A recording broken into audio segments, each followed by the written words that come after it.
Welcome to Caribou Country Lifestyle. My name is Cheryl and I'm actually in my spare bedroom. It's the last week before Christmas and I'm trying to get my son's stuff ready for him because he won't be with us for Christmas this year. So this is my youngest son that lives in Vancouver. He just lost his partner back in October. And so I am putting together all of his Christmas gifts, getting them wrapped, and I need to get them into a box and sent off to him. So I'm just getting everything wrapped. I got him one of these mindful living calendars. I love this. Our life is what our thoughts make it. And that is so true. And there's so many beautiful pictures on the outside of that calendar. And I just think he is really going to enjoy the different sayings on each of the months.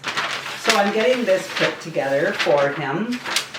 Along with that, I ended up making some chocolates. I don't know if you ever remember, they used to have Cuban lunch chocolates. And they used to sell them in the store, and they came in these little burgundy paper wrapper. It's like a cup that held the chocolate into it. It was like a rectangular square, and it has 3 different kinds of chocolate in it. And then there were nuts in it as well. My mom had a recipe for making the Cuban lunch chocolates. Pardon me. And so I have been making it for years. I have shared that recipe with other family members and friends, and they have been making the same recipe for years as well. So I only make it at Christmas time, and then I give a lot of it away. So I'm sending some for my son. So I did a little bag of the Cuban lunch chocolates for him. I buy these gift bags from the dollar store, and I just put some decorative ribbon on it. But these are the ones that I'm giving to my brother-in-law and my sister-in-law. So I have here the chocolates, and then I have these labels that I buy, and this one has just a cute little baking pictures on here, and then I have Cuban lunch written on it, and then down below it says made with love. So I stick that right in the middle of the Cuban lunch box, and then that's what I do those up and I give them as a gift. So I have 2 of those, one for my brother-in-law and sister-in-law, and then this other box I'm actually giving it to Jake's dad and stepmom, and Jake is Jaden's partner that passed away from cancer. So I'm doing up a box for them as well, and I'm going to send that in my son's parcel in with his box also. And then another thing that I had picked up for him that I think is going to be super special. I don't crochet, but when Jaden was a baby, Jamie's mom, my husband's mom, made Jaden this beautiful crocheted baby's blanket. And Jaden has treasured that blanket from the time he was a baby. So even now, I noticed when Jaden was here after Jake passed away, and that was the end of October, beginning of November, he stayed with us for 2 weeks after the service. And he had that blanket that Jamie's mom had made for him in his suitcase, and he still packs it around and carries it around. Well, this blanket is just a mess.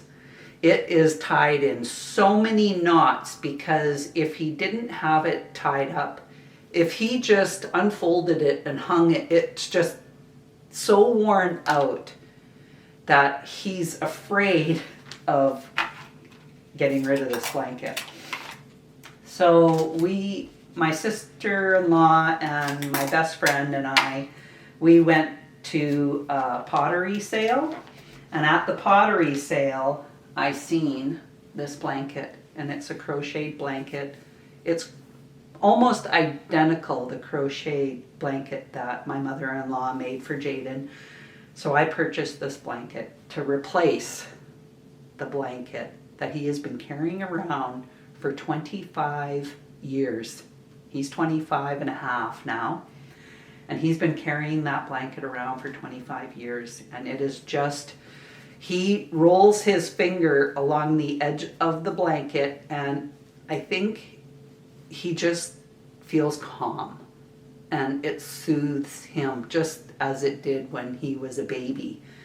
And I just think he would really appreciate receiving this blanket. Got him the Cuban lunch. I also made him a pair of sleep pants out of a purple and black plaid flannel, and then I bought him a t-shirt to match the sleep pants. I got him some incense. He loves to burn incense. I got him some gift cards to Subway, McDonald's, and one of the local grocery stores. At the pottery sale, I picked him up this cute ornament. I just love it. It's of a bird, and it has a little heart right where the bird's heart would be. And I just thought that that was such a cute ornament for Jaden to have. So that's more of a stocking stuffer that I got for him to put in his stocking. We still do the kids' stockings even though they're older. Deodorant, hand soap, and I got him this cute little bracelet. And it's a bracelet for Gemini. He is, that is his birth zodiac, is the Gemini. And it is, Gemini is classed as charming, social, and affectionate. And with that, he has these 4 stones, and he is all about crystals and stones. He does tarot card reading. And so the stones that are on the bracelet for him is howlite, jade, moonstone, and tiger's eye. And I don't know if that means anything to any of you, but it's very special for Jaden to have the crystals and the stones. And then I got him just a little bookmark because he's an avid reader. And then I have my sister-in-law, Leah. She is also going to be putting a couple of things in here for Jaden and for my brother-in-law and sister-in-law that live in Vancouver. And we're going to get that sent off to him for tomorrow.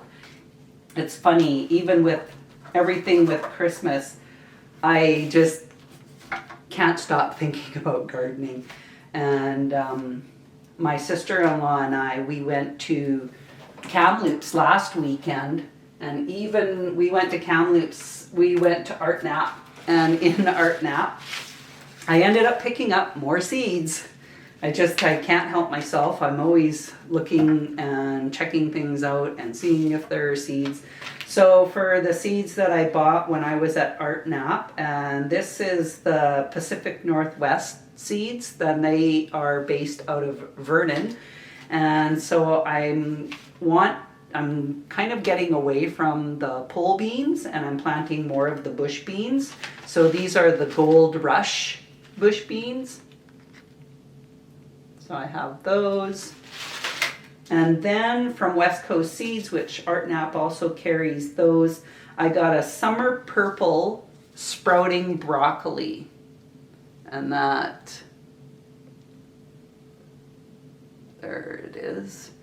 And I've read quite a bit about the summer purple sprouting broccoli, and it has more of your side shoots. So when you're going to be eating this broccoli, you can pick off all the little side shoots, toss them in some olive oil with some salt and pepper, and either you can roast them on your barbecue or you could roast them in your oven on a cookie sheet, and they're supposed to be so delicious. So I want to try those in the garden this summer. Like, I'm always thinking about gardening seeds. And this here was the packet of, this is my annual green bunching onions. And so I ended up letting my annual bunching onions go to seed, and I picked up or harvested these seeds. I still have some of the dried chafing, I think that's how you pronounce it. Just the material that was from the plants, it's in with the seeds, but these are so dry that it won't, there's no moisture at all that's in these seeds. So I'm going to replant these in my garden again. When we went to Kamloops, I also went to Value Village, and I ended up finding another stand for my camera, another tripod, because I've wrecked 2 of my tripods so far. And I'm just so hard on tripods. So I found a tripod at Value Village, and it was $15. And then I had actually a 20% off coupon, and I got 20% off of that. So those are some of the things how I can save money in ways, is I'm always looking, when I go to Value Village, I'm always looking for something.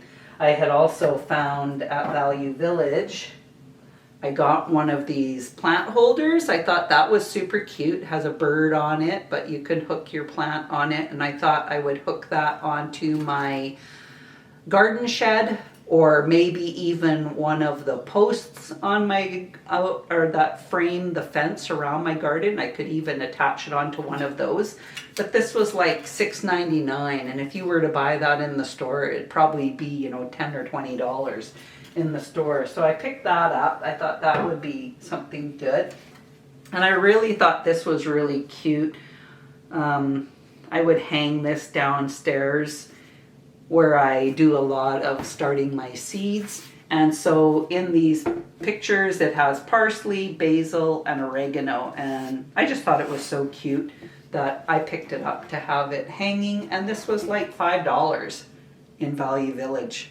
It's more of a heavier wrap, so you're not sticking your fingers through it trying to wrap presents, whereas because I'm not using a box to put this blanket into, it makes it easier to be able to wrap this present and not have a bunch of holes in it because I've stuck my finger through. There's some really cheap wrapping paper that you can end up getting, and I know my mom used to buy some really cheap wrapping paper, and then after she passed away, my dad gave me all the wrapping paper that she had, and I was just using it up, but it was like the worst wrapping paper ever because it just tore so easy. And that's what I really like about this wrapping paper from Costco. I have quite a few different rolls, and each of them are 2-sided. So you could, pick one print on your first parcel and then pick the other side for another present to wrap. And it's both from the same roll. They have lots of wrap on the rolls. I love the type of wrap from Costco. It's just really good quality wrapping paper. So there we go, have another present done there. Another thing, speaking of gardening and over the winter, always thinking about gardening, here's another thing I do a lot of through the winter is I'm always reading. So this is an organic gardening, easy tips for every season.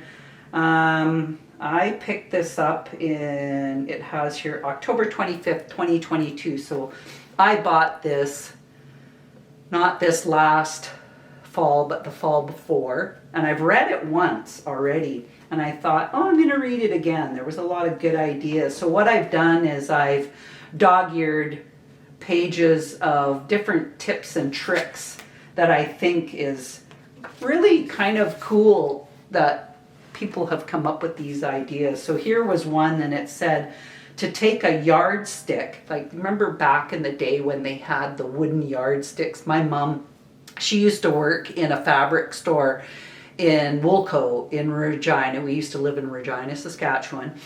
And my mom worked in a fabric store, and so she would have these 3-foot yardsticks. And what they're saying here is you could cut a yardstick to size. Cut a yardstick into 2 pieces. One the length of your seed flat, and the other the width of the flat, to make rows in either direction. So then if you had the dirt in your flat and you were starting seeds, then you would take that yardstick and cut it to the length, because they're like 10 by 20. So you would cut it like 20 inches, so it would be the length. So then you would stick that yardstick in on its side edge, put it down in the dirt, and kind of shimmy it in the dirt to make your row. Or if you wanted it, you could do it 10 inches and have it going the other way and making your rows across in the dirt. Now, I don't do my seed starting that way. I actually use the cells. I'll use a 6-cell or a 4-cell. Another good tip that they had in here that I thought was really cool is find a new use for an old toothbrush. So what you would do with the toothbrush is you would use the end of the handle end, and you would stick it in the dirt to make an indentation, kind of like a dibble, where you would indent the dirt with that handle end of the toothbrush. And then once you put the seed into the hole, then you could use the brush end of your toothbrush and push the dirt to fill the hole with the brush end instead of using your fingers to use that. I thought that was a great idea. So, just having a book that you look through, and every page isn't always going to be a tip that I would want to use, but I have like a stack of magazines, and I have some. This is the New Pioneer, the Canada Small Farm Garden Guide. I have, what's another one I have? Hobby Farms. I have a lot of Hobby Farm. And then every once in a while I'll pick up some of these little organic gardening. The price of magazines. I can't believe the price of magazines now. Like the Hobby Farm magazine, I was buying those because it was $5.99 for the magazine. Well, that price has gone up. So I've quit buying that magazine. But this magazine here, this is $16 for this magazine. I mean, it is a thicker magazine, which is probably why I ended up buying it. But it's all about organic gardening, and so I thought that was pretty cool. But I don't buy too many magazines nowadays. They're just so expensive. So these are the sleep pants that I made for Jaden for Christmas. I'm actually making sleep pants for all of the boys in my family. So I have 3 boys in my family and my husband. So I'm making sleep pants for everybody, but I needed to get Jaden's done first. But what, I don't know, I haven't sewn in a while, and I used to sew a lot. So I had this idea. I've had this flannelette for years and decided to pull it out, and I was going to make all the boys, including my husband, sleep pants. Well, I thought I'll do Jaden's first because I have to send his in the mail. So I get his cut out. First, I found one pattern, and it had the pieces that you needed for the sleep pants. So I had the front and the back for the sleep pants and the pocket pieces to make the sleep pants for the pattern, but no instructions. So I look in another package that I had, another pattern for sleep pants. Well, I couldn't find the pieces that go to that pattern, but I had the instructions. So I thought, well, I will use the pattern pieces for the one and I will use the instructions for the other. Done, easy. Well, I get the pattern pieces cut out and I'm starting to put it together, and I own a serger as well, and I really like the features of a serger, so I own the serger, so I'm using the serger, and I did the inside seam of the sleep pants, put the inside legs, serged them together, and then I serged the fronts to the backs with the pockets attached on there, and the next thing you know, I'm looking at the sleep pants and it's just one big tube. There are no legs divided. I've sewn it together wrong. Well, okay, I've serged this material, so now I have to stitch rip it out. So I'm a little older now. My eyes aren't as great. I do have single vision glasses, but it's for distances.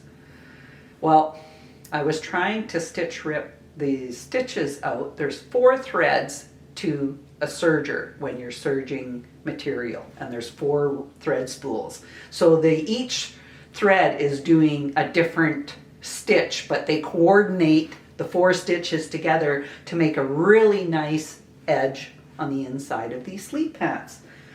So now I have to stitch rip through those 4 different threads.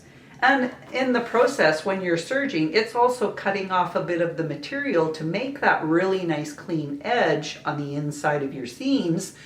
So now I'm stitch ripping that, which now I have to sew it over again. Well, I'm not going to serge it again, because now I'm going to take another amount off of that seam. So I decided, okay, I will just stitch rip the outside seams on the legs, put the pants together the way that they were supposed to be put together. I just used my sewing machine to sew the outside seam back together. Then I had pockets, because I wanted to put pockets on these sleep pants for these guys. So then I had to make sure that my pockets were facing to the front. So I got all of it put together. I started doing the casing for where you put the elastic in the top part of your pants. I got the elastic casing sewn in, pinned it all down, sewed it together, held it up, and I'm like, well, now, I don't know, it seems like such a big thing. Now I've got it so that one of the pockets is facing the front and the other pocket is facing the back. Just like, are you kidding me? So I yet again have to stitch rip out the casing to get the other pocket so it's facing the front. So the issue was with me having to stitch rip out the stitches was I couldn't see the stitches. So I'm telling my husband, oh, am I going to have to get another pair of glasses to be able to see these stitches? And he has reader glasses because he has issues with close up. So he's like, well, try my reader glasses. I've got some 100 strength glasses in the bathroom in the ensuite. Try those. So I go get those and I'm like, oh my gosh, eureka, I can see these stitches so good.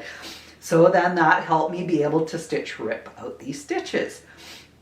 So then I finally get these sleep pants put together and I'm like, whose idea was this to do this? It was mine, of course, but I still have 3 more pairs. But I think now I've learned my lesson. I think I will consciously be aware of how I am, oh, I forgot to put a tag on that blanket. I will consciously be aware of how I am going to be sewing these together. And, oh, that's cute. I'll put that on this one. And not do it for the next time. And I was talking to Laura, my friend, And I was telling her today, and if I don't get my husband's made, it won't be the end of the world. I will just, his birthday is in February, so I can make him his sleep pants in February. And hopefully he doesn't watch this video, because then he'll know I made him sleep pants. Something that my husband does in the winter time, I just want to show you this. I think it's so cool. So I bought him, the year that we moved into this house, because he was going to have a shop and he wanted to start doing some woodworking and that type of thing. So I ended up buying him a wood lathe. I seen it on Marketplace and I bought him this wood lathe. I had no idea what it even did. So I bought him this wood lathe. It's in his shop. It took him probably about a year after we were living here before he actually started kind of getting into doing that. So he watched a lot of YouTube videos on how to turn bowls and just different items that he would be able to do. So this year he did these bowls here, and I just love. And for his little signature, when he makes these bowls, what he does is he picks up little Chinese coins and he sets the Chinese coins into the bottom of the bowl, and then he takes one of those wood burners and he puts his initials on the bowl, and he also dates the bottom of the bowl of when he makes it. And then you look on the inside of the bowl and it's just absolutely beautiful. Like, I love the wood that he has used and just the design. Like, I don't even know how he does this. He makes this stuff. So that's what he does in the wintertime. In the summertime, he deals with doing our compost, and he makes me raised beds, and he put in all of that bark mulch. We brought in all that bark mulch to put in along all my beds, and then he helped make those long beds that I have in the bottom part of my garden. Him and my middle son that lives at home, they ended up putting in those raised beds for me. But something else that I do in the winter time, just to kind of have something to do in the winter until February, because usually it's about February before I start any of my seeds. So I just feel like I need to have something that is going to pass my time by. Like, you can only clean your house so many times, and I just actually don't like cleaning. So what I did was I picked up a book on gluten-free sourdough baking, because my son that lives with us, he is gluten and dairy free, and he has autism, and he's 31 years old, and he was diagnosed with autism when he was 3. And it wasn't until he was in probably about grade 8 or 9, that I had him tested for food sensitivities. I went to an Autism Today conference, and it was on biomedical. So in the conference I went to, they said that they were working with a lab company based out of the States, and they did a bunch of tests on my son. So they took blood draws, they did a hair analysis, they did stool. I had to give a stool sample, a urine sample. They took some of the hair that they took from the hair analysis, and they ran a bunch of tests with all of these different samples and tests that they had gotten from him. And then we received a report, and that report told us what his sensitivities were. Now, he's not allergic to these foods, so if he ate them, he would not have an allergy to them, but it's a sensitivity. So what that means is sometimes those sensitivities can affect his behaviors. So it's kind of funny how, you know, food can affect something like that. And so that's why we had him tested. So he has been off of wheat, gluten, and dairy for, oh gosh, he's probably been off of it for at least 15 years now. But this is the first time I've ever thought about doing a gluten-free sourdough bread. And I figured that because I'm trying to do more things with fermenting, and I like the idea of the sourdough because it's good for your guts, you can digest it properly, that I would try a gluten-free sourdough baking, because then we would all benefit from something like that. So that's something that I read in the winter time to find something to do in the winter. I don't do a whole lot of baking, especially in the summertime. I don't, because I'm so busy out in the garden, and I would rather be outside in the garden than to be stuck inside the house. Another book I picked up was this Fermenting Made Simple. I did a video of sauerkraut, and I had some 4 or 5 split cabbages, and I made it into sauerkraut, and I've been eating that, and I really enjoy that. So I've been eating that, and I want to get into more of the fermenting different vegetables. And so that's another thing I'm reading over the winter. I'm just trying to hone in on doing more fermenting with my vegetables that I have. And so I think that just educating yourself with books and is only going to benefit you as a person in the end. So whether it's about gardening, or if it's about fermenting, or for doing baking, and it's just going to benefit us in the end for what we're striving for as a future end result, is getting our body healthy. And because we have gut issues, just, you know, making some different choices in life choices. That's what it's all about. So, like I say, I'm always still thinking about the garden. Even when I can't garden, I'm still thinking about the garden, and I'm thinking of ways to improve my gardening skills and to have more successes. I mean, we're still going to definitely have struggles in the garden. So sometimes life circumstances can affect your gardening. Sometimes it could be pest damage that'll affect your gardening. It might not have nothing to do with what you have done. I've had pest damage from bugs. I've had damage from my cat in my garden. I've had damage from birds in my strawberries, and that's why you take those extra precautions to prevent that from happening. I put netting over my strawberries to keep the birds from eating the strawberries, and us being able to pick them and benefit from that. So it's taking those extra precautions, and you're not going to know those things unless you talk to somebody and they have, you know. That's where I found out about the netting on the strawberries.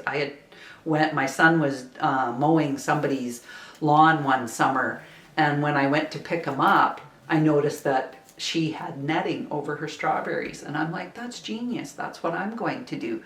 So then I ended up buying the hoops to put the netting over that. Like every year, I add something in the garden that is going to benefit it in some way. I also bought the netting to put over my plants to keep the cabbage moths from laying eggs on my cabbages and my broccoli and my cauliflower. Like, it's just learning and, you know, figuring out what works and what doesn't work. A lot of people will spray the BT. I have bought BT, but I haven't used it yet.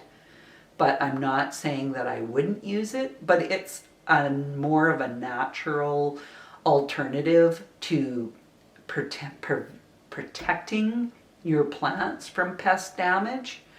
And that's what I'm doing. I'm not saying have an organic garden, but we do use natural practices.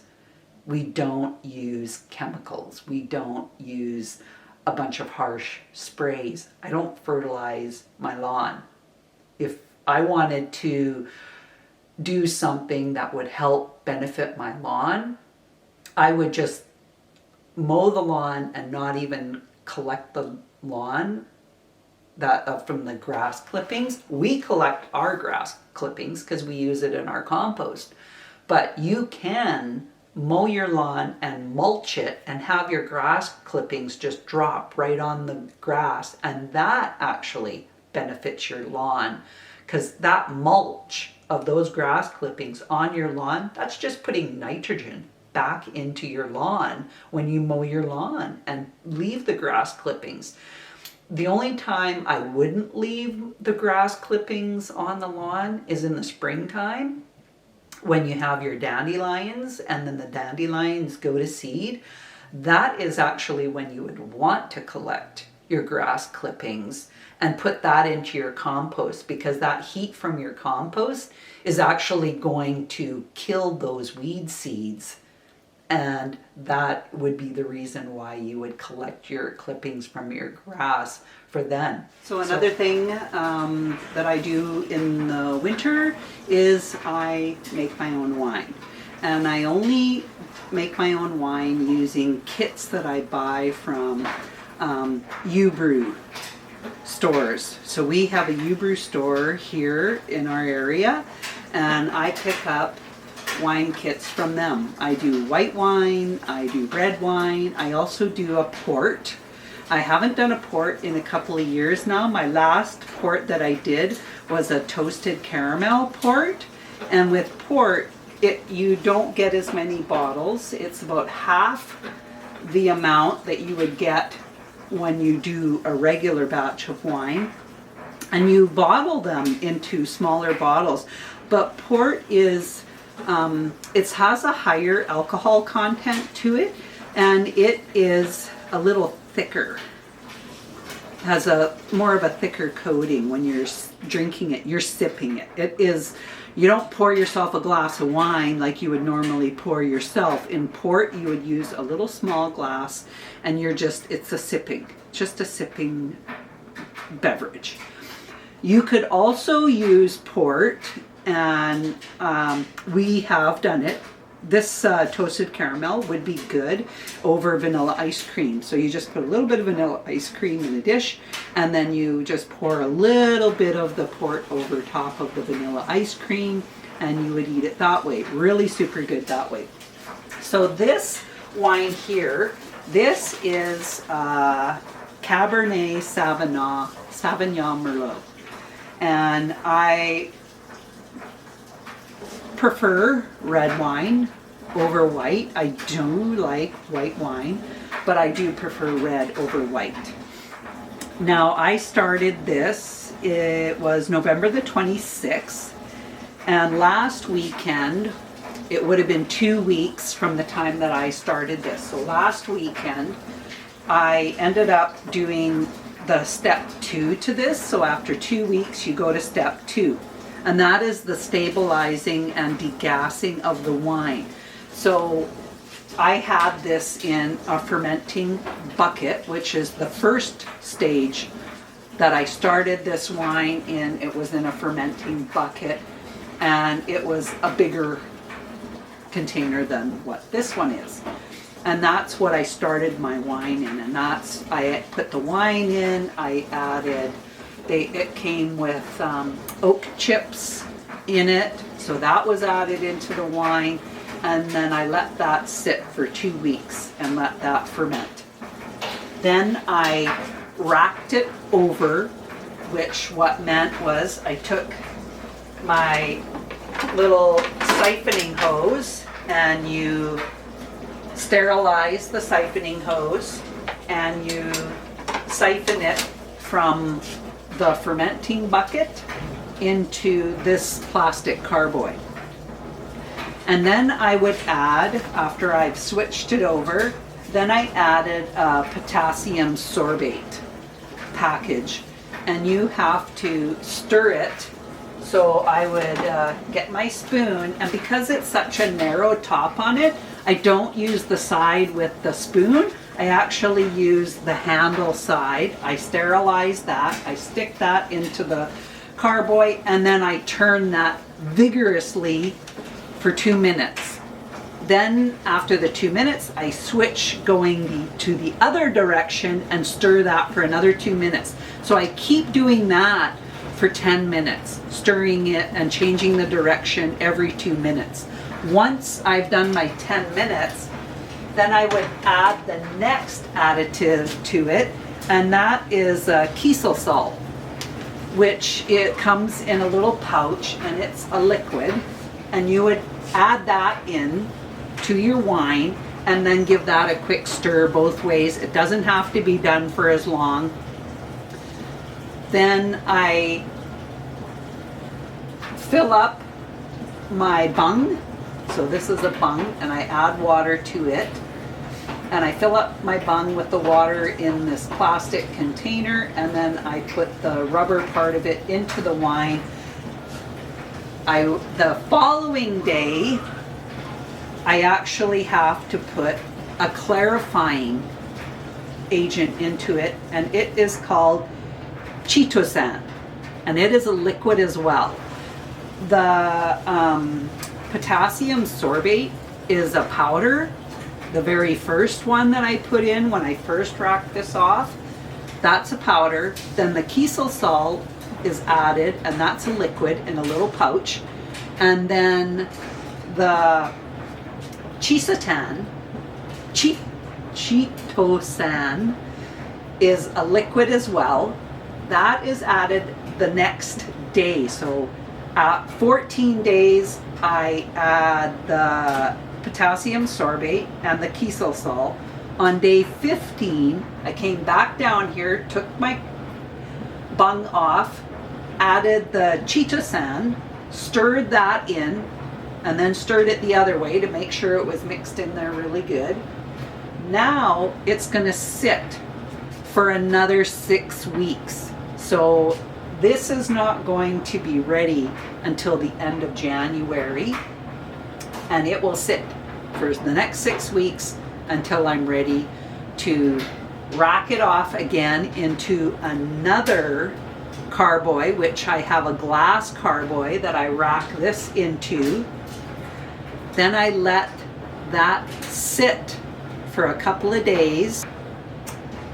And then at the very end, just before I'm about to bottle it, I actually run it through a filter.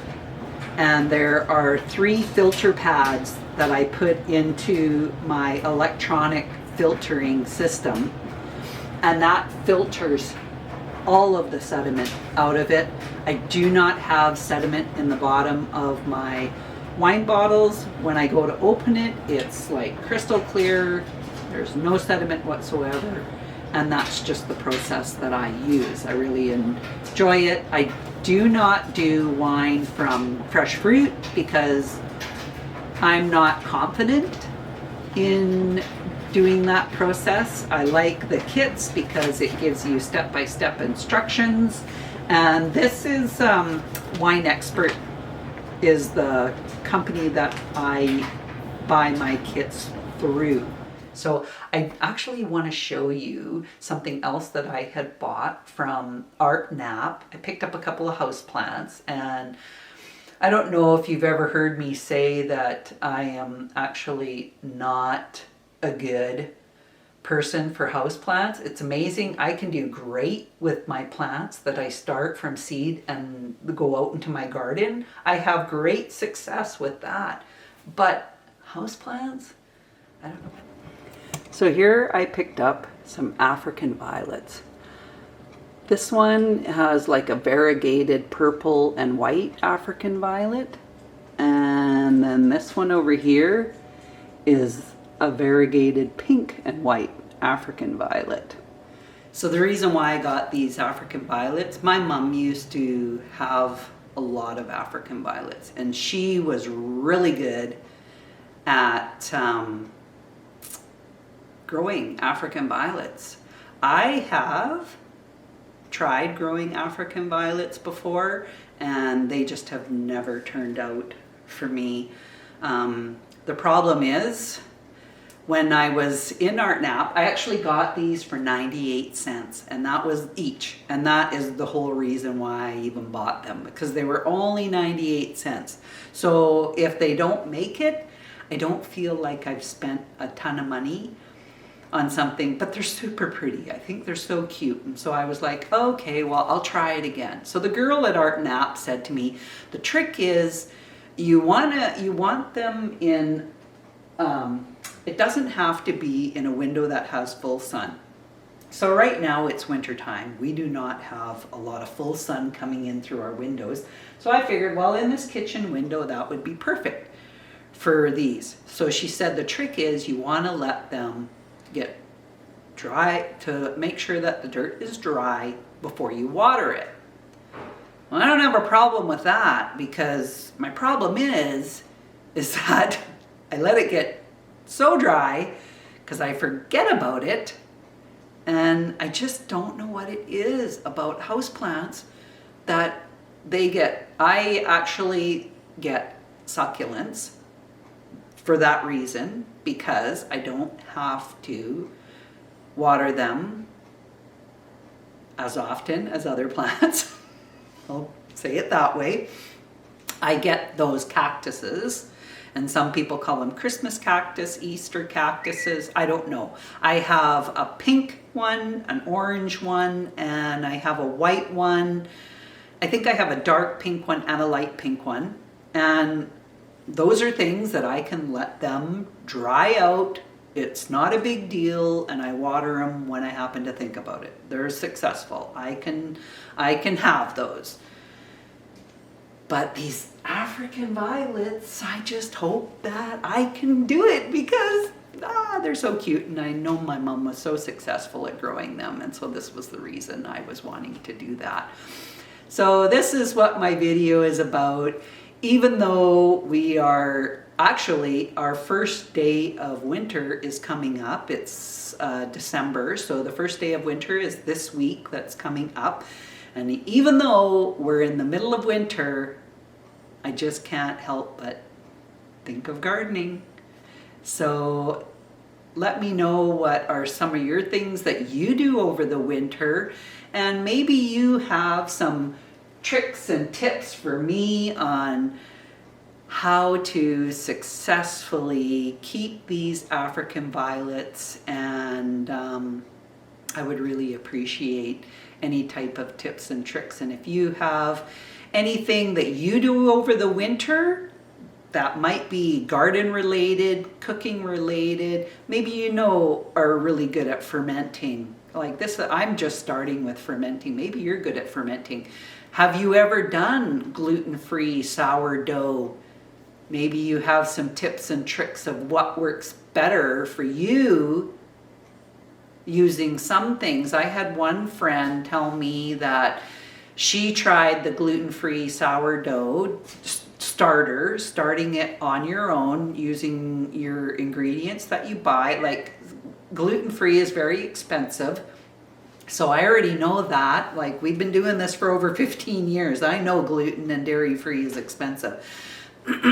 But my friend that I used to work with, she did the gluten-free sourdough, and she found that using white rice flour, starting her sourdough starter, worked better for her. Now, in this book that I've been reading, they talk a lot about the buckwheat flour as well, and oat flour. So what types of flours do you use when you've done a gluten-free sourdough starter? If you have any tips or tricks about that, I would definitely be interested in hearing any in the comments below. So I'm gonna leave you with that, and I'm so glad that you're joining me today, and we will see you again the next time. We'll talk again soon, and bye for now.